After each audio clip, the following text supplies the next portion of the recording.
Bom dia a todos, eu sou médico neurocirurgião, meu nome é Rodrigo Beco de Souza. Eu vou falar sobre tumores hipofisários com o foco em instrumentais cirúrgicos para esse tipo de procedimento. Eu tenho formação médica pela Faculdade de Medicina da Universidade de São Paulo, eu sou neurocirurgião pela Santa Casa de São Paulo, tenho mestrado, estou num doutorando de medicina translacional, que é uma medicina de integração de pesquisa com desafios clínicos, e sou neurocirurgião atualmente no Hospital Universitário Walter Cantídio, que é vinculado à Universidade Federal do Ceará, e o Instituto José Frota, que é um hospital de trauma aqui de Fortaleza. Eu tenho um fellow clínico em Cornell, que fica na cidade de Nova York, e também no Hospital de Albany, que também fica no estado de Nova York.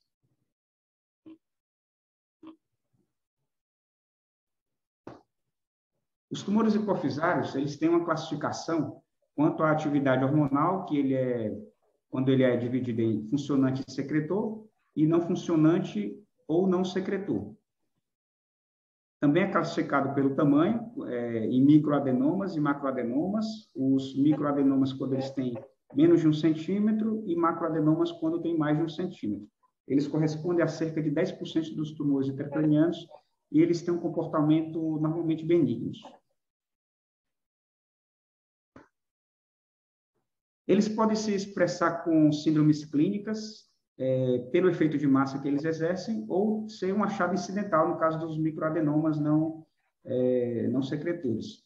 As síndromes clínicas mais comuns estão relacionadas à produção de ACTH, no caso da síndrome de Cushing, o prolactinoma, quando se apresenta com galactorreia, amenorreia e ginecomastia, secreção de GH, que se expressa com gigantismo, com crescimento de proeminências de face e extremidades, ou descontrole de glicemia com quadro de diabetes, e hipopituitarismo por compressão da glândula, que impede a secreção hormonal normal.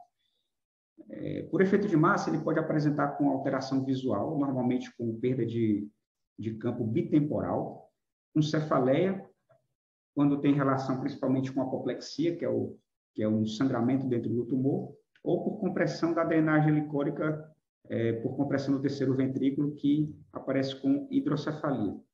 Também pode se expressar como síndrome de seu cavernoso, quando ele apresenta um quadro clínico de alteração de motricidade ocular e às vezes até proptose. Também há casos que apresenta fístula licórica espontânea, por exemplo, quando tem uma apoplexia e o paciente não fez uma investigação no momento adequado, e aí depois o próprio tumor ele é absorvido, sangramento, e fica esse hipertuito do componente encefálico aracnoide, né, para o meio externo pelo nariz. Mas é incomum. Os tumores hipofisários, eles podem ter um tratamento medicamentoso, principalmente nos prolactinomas, em que a secreção de prolactina pode ser antagonizada com os agonistas dopaminérgicos. Esse tratamento também permite uma necrose tumoral, né, e muitas vezes uma redução considerável do volume do tumor. Outros tipos de medicamentos são os análogos de somatostatina, que também pode ser associado nos prolactinomas, associado aos agonistas dopaminérgicos nos prolactinomas, os antagonistas de GH, como terapia adjuvante, e até o cetaconazol, que bloqueia a síntese de esteroides na glândula adrenal. No entanto, o melhor tratamento realmente é para o prolactinoma. Os outros, eles permitem um controle parcial da síndrome clínica, e o que posterga um pouco o procedimento cirúrgico, que é o tratamento ideal para esses casos. Também pode ser considerada a radiocirurgia em casos refratários, recidivados, e lesões em seu cavernoso, em que a abordagem se torna muito arriscada para um pequeno benefício. Os procedimentos cirúrgicos são escolha quando há secreção hormonal, principalmente do GH e do ACTH, e no caso do prolactinoma, quando não tem uma resposta à medicação. Ou, às vezes, uma paciente em idade fértil que quer retomar os seus ciclos hormonais de forma mais normalizada, para poder ter filhos, né? Uma programação de gestação, a gente tem essa indicação de cirurgia também. As cirurgias podem ser feitas por via transnasal endoscópica ou transcraniana. Dos anos 90 para cá, com o desenvolvimento da cirurgia endonasal endoscópica, com o melhoramento de endoscópios, né, de monitores, isso vem, a cirurgia endonasal se tornou escolha no tratamento dos tumores hipofisários. No caso do diagnóstico, a gente realiza dois exames de imagem, principalmente, a tomografia e a ressonância. A tomografia de face, ela permite a avaliação de desvios de septo e um planejamento de uma septoplastia para o ato cirúrgico, que normalmente a gente realiza com a confecção de um retalho nasoseptal. E aí a gente já planeja qual lado que vai ser confeccionado esse retalho, e também a gente tem uma boa ideia da configuração do seio esfenoidal em relação à célula, que determina uma maior facilidade ou dificuldade, a depender do tipo de seio envolvendo a célula tússica. A ressonância da célula tússica é importante para a gente ver o posicionamento da hipófise em relação ao tumor, e também para a gente ter aquela ideia de quanto que ele está entrando no seu cavernoso ou não, né? Pela classificação de Knospin, que eu vou falar mais para frente. Então, aqui a tomografia mostrando três tipos de seio esfenoidal, né? Conchal, que esse aqui tecnicamente torna mais difícil a abordagem da célula, o pré-celular e o celular, né? Esses dois são mais fáceis para a gente abordar os tumores de hipófise, principalmente o celular, né? Que a cavidade, né? O seio, ele envolve toda a área de interesse para a gente abordar, para remover a lesão tumoral. Aqui são exames de ressonância mostrando a correlação da hipófise em relação ao tumor, né? A hipófise, ela cora primeiro com gadolínio, e a lesão tumoral está aqui acima. Aí no intraoperatório a gente planeja exatamente isso, né? Não abordar diretamente a hipófise, a gente aborda acima, no caso, remove o tumor, e aí consegue preservar a hipófise sem causar mais danos para o paciente, né? Que seria um hipopituitarismo, né? A redução da produção hormonal de forma geral, generalizada. Panhipopituitarismo, né? Então, aqui, no pré-operatório e o intraoperatório, a gente vê essa cavidade já livre de tumor e a hipófise preservada. A mesma coisa, a hipófise está mais lateralizada para a direita e o adenoma mais para a esquerda. E no intraoperatório, a gente consegue ver essa correlação. Primeiro, no pré, a gente planeja, e no intra, a gente confirma que realmente é isso mesmo, né?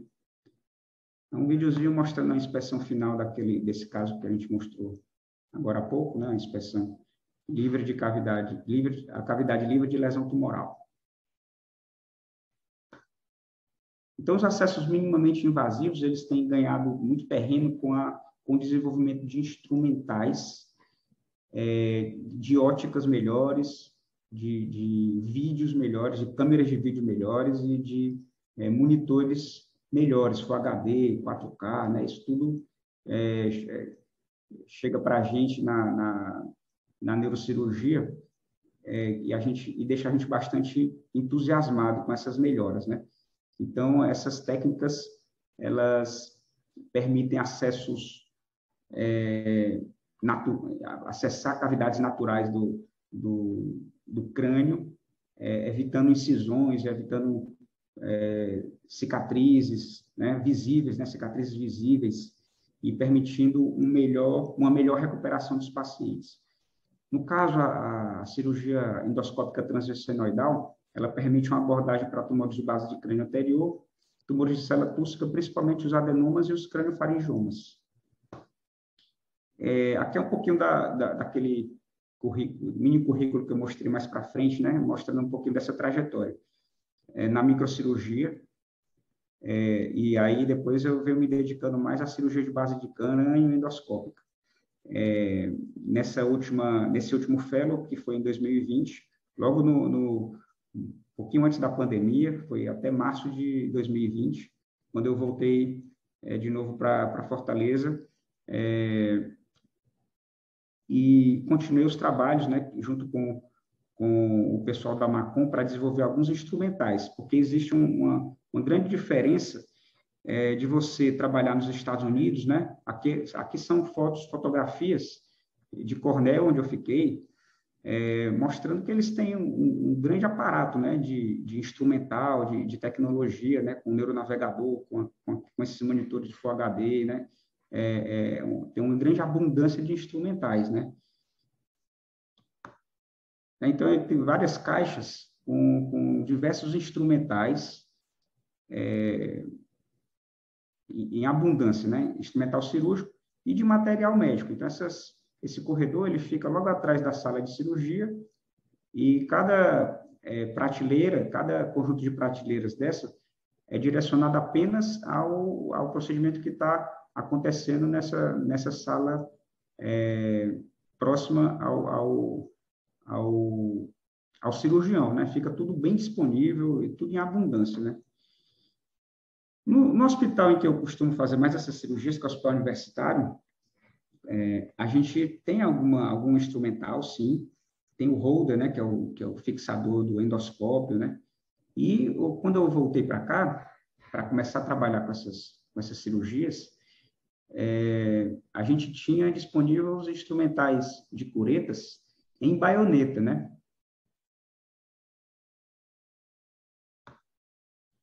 Os instrumentais em baioneta, eles já foram criticados até por Capabianca, nesse trabalhinho de neurocirurgia de 1999, porque eles foram feitos para microcirurgia, e na microcirurgia, se você tem um instrumento reto, a mão fica na frente do microscópio. Então, nesse trabalhinho, ele sugeriu outro instrumental, que era curvo, né? Era curvo para que a mão do cirurgião ficasse livre e não tivesse conflito com a ótica ou com o vídeo, né, do endoscópio.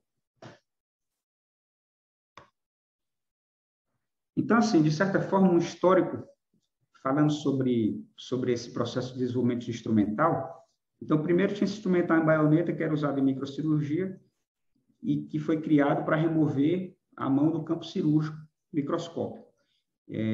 O instrumento em baioneta, na técnica endoscópica, foi substituído por instrumentos retos, porque não tinha mais esse problema da mão ficar no campo de visão, né? A ótica está lá no pontinho do endoscópio.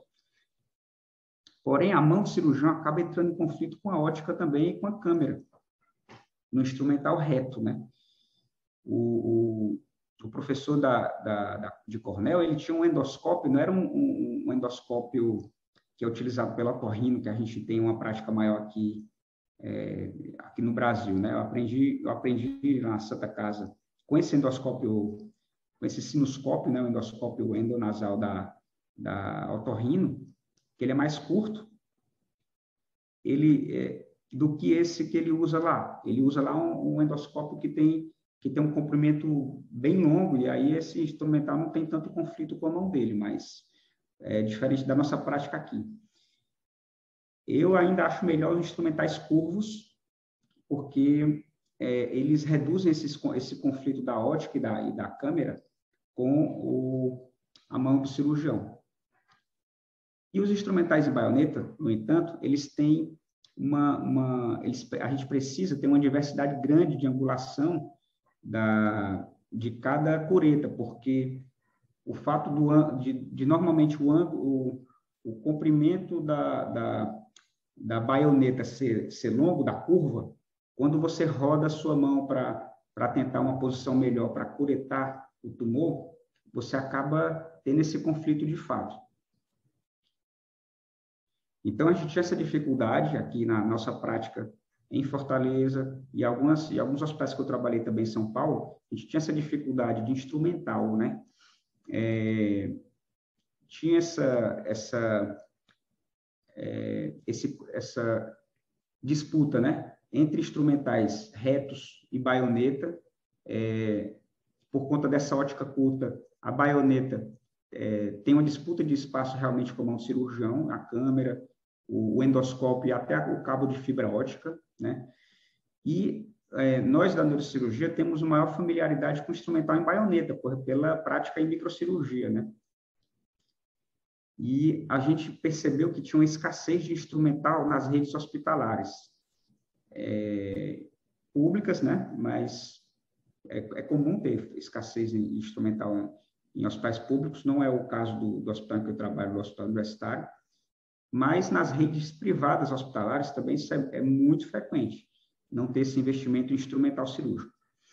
É comum a gente ter acesso a essa caixa de septoplastia, as caixas de otorrino, elas são mais frequentes, são mais comuns, não tem tanta dificuldade assim. Mas o que a gente percebeu é que, por exemplo, osteótomo, uretas para dissecção e até um grill, né? A gente tinha dificuldade de obter para poder fazer um acesso adequado para a microcirurgia, para essa cirurgia endoscópica endonasal.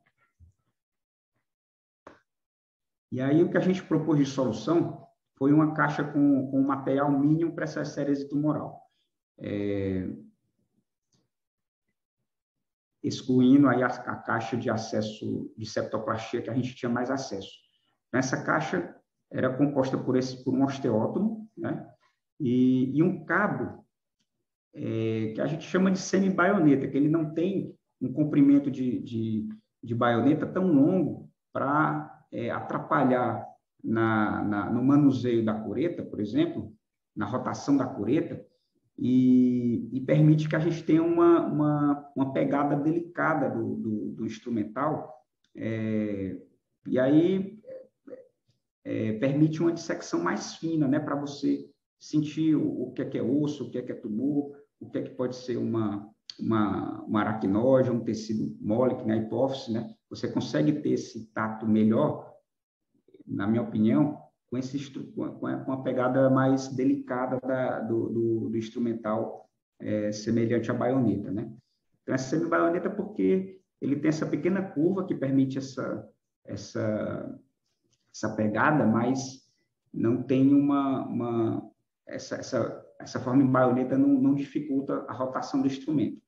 E tem outra coisa que é interessante também, que a gente conseguiu desenvolver, que a própria cureta, ela pode ser rodada no eixo dela da baioneta, né? Da manopla da baioneta, que eu vou mostrar mais para frente como é que isso funciona. E isso permite um enxugamento de instrumental na sua mesa de cirurgia. Então, em vez de usar uma mesa com diversos instrumentais de cureta, com rotação para o lado, para cima, para baixo, a gente tem uma só, com determinada angulação, que permite uma rotação de 360 graus, até mesmo para posições que você não consegue ter com a cureta convencional, pelo fato de ser fixa, né? Então, além de permitir que você consiga trabalhar sempre com a mão na mesma posição, sem precisar rodar demais sua mão, quem roda é o instrumento, enxuga a sua mesa cirúrgica também.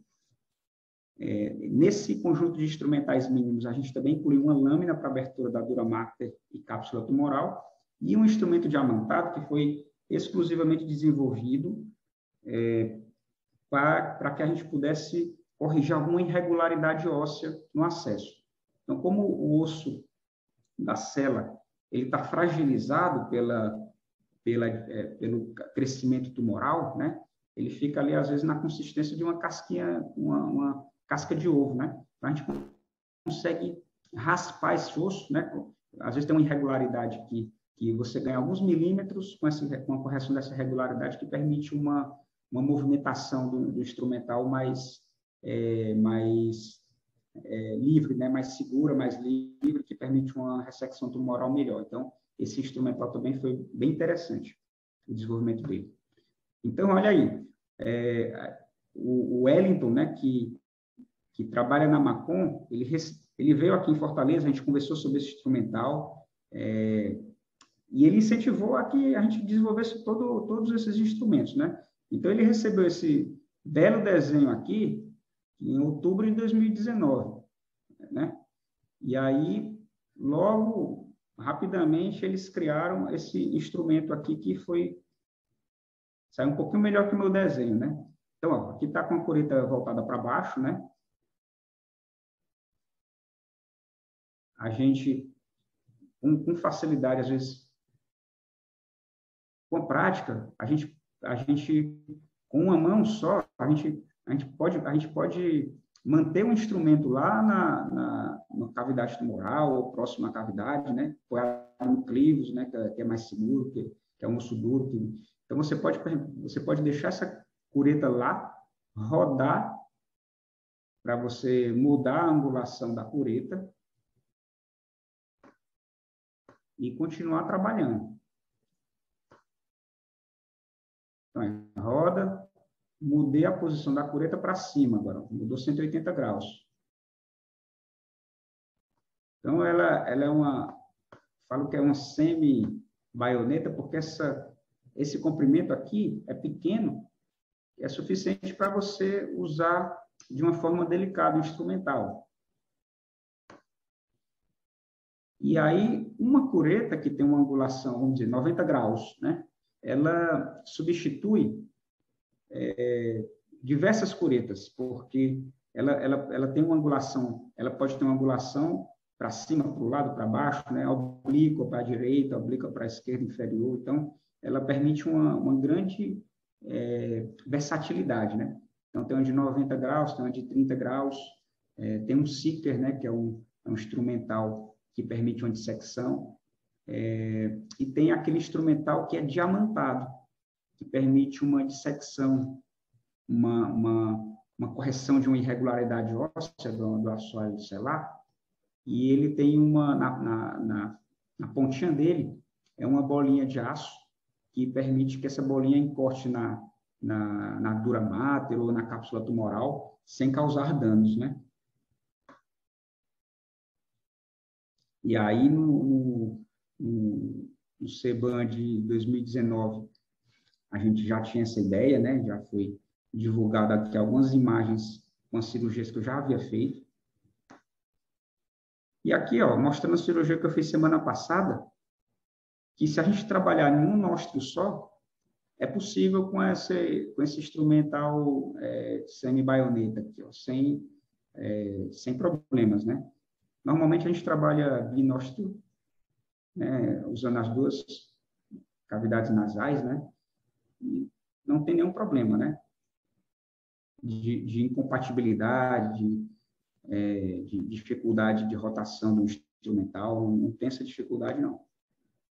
Então, aqui são alguns momentos em que a gente usa esse instrumental. Aqui é o osteótomo, né? Com o osteótomo, a gente faz a abertura do assoalho celular.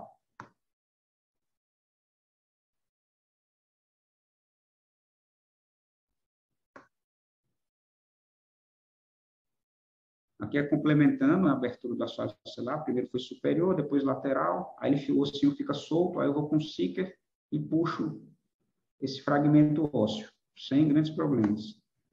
Todo esse instrumental, todos eles nesse conjunto de instrumental da Macon. Aqui eu consigo que a gente pode ampliar um pouquinho da abertura celular, disseca tumor, né? Partes moles com bastante segurança. E a lâmina, com a lâmina a gente abre, aí a depender do cirurgião, ele pode abrir em forma quadrangular ou diagonal, né? Então, aqui a gente abre a dura máter e a cápsula tumoral com essa lâmina que também ela é encaixada naquela manopla da baioneta. E aí o sistema de curetas, que é bem versátil, né? Que permite também dissecar com segurança aí e removendo o conteúdo tumoral. O dissector diamantado, ó, ele tem uma bolinha de aço na ponta e um pescoço envolto com com aquela mesma substância da broca diamantada, que já é conhecida aí. Então, permite que, por exemplo, essa irregularidade óssea, conseguir remover só com esse instrumento de forma bem delicada, sem ter nenhum dano tecidual, tecido normal. Eu vou mostrar agora 2 vídeos de cirurgia que foram compilados usando esse instrumental e mostrando as etapas da ressecção do tumor, certo? Então, o primeiro caso.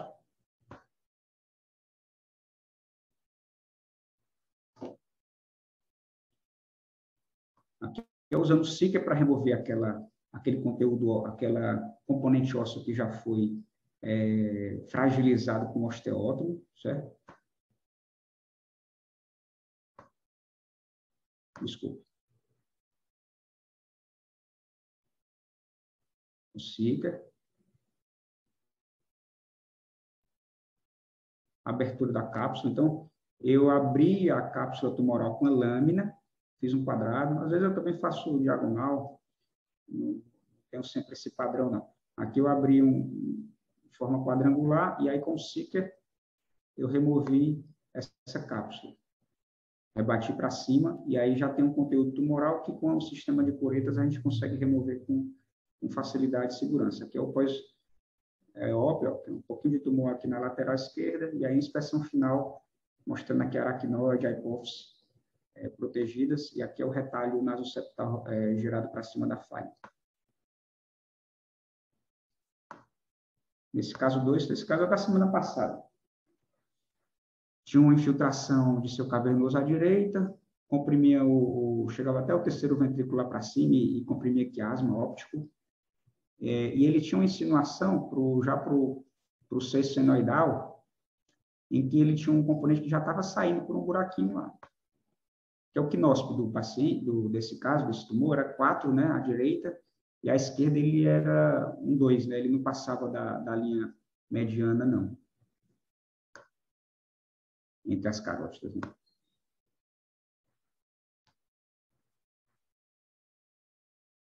Aí que a gente já via que tinha um componente tumoral saindo aqui já na inspeção, né? Após a remoção do rosto do esfenoide, a gente já vê esse componente tumoral saindo naturalmente pelo assoalho da célula. Eu tirei um fragmento para enviar para a biópsia, para confirmar que era isso mesmo, né? E aí a gente ampliou, né? Fez uma abertura em volta com osteótomo, né?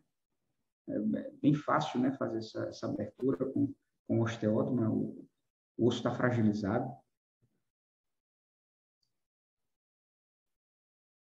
Osso fragilizado. E aí com o Seeker a gente consegue remover, né? Esse fragmento.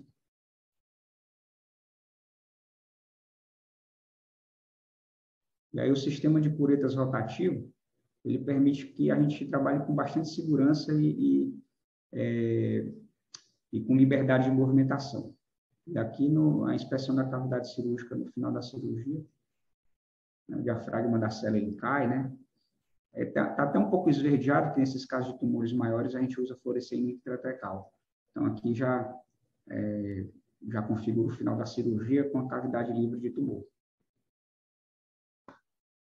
E é isso, pessoal. Agradeço a atenção de todos, né? Espero que tenha conseguido explicar a ideia desse instrumental, tem ficado claro.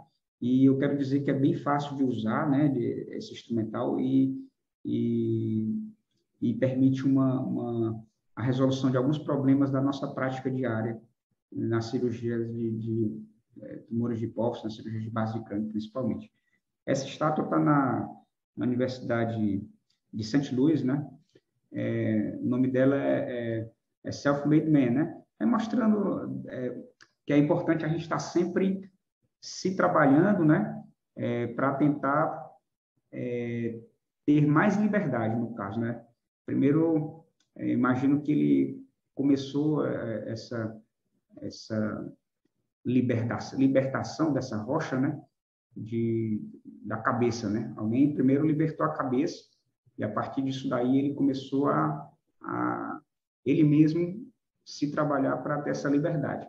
Então, é interessante que a gente precisa ter esse apoio de instrumentos e eu fico pensando, se tivesse uma empresa, por exemplo, uma empresa multinacional, eu acho que não teria essa disponibilidade para trabalhar um instrumental que fosse voltado para a nossa prática aqui do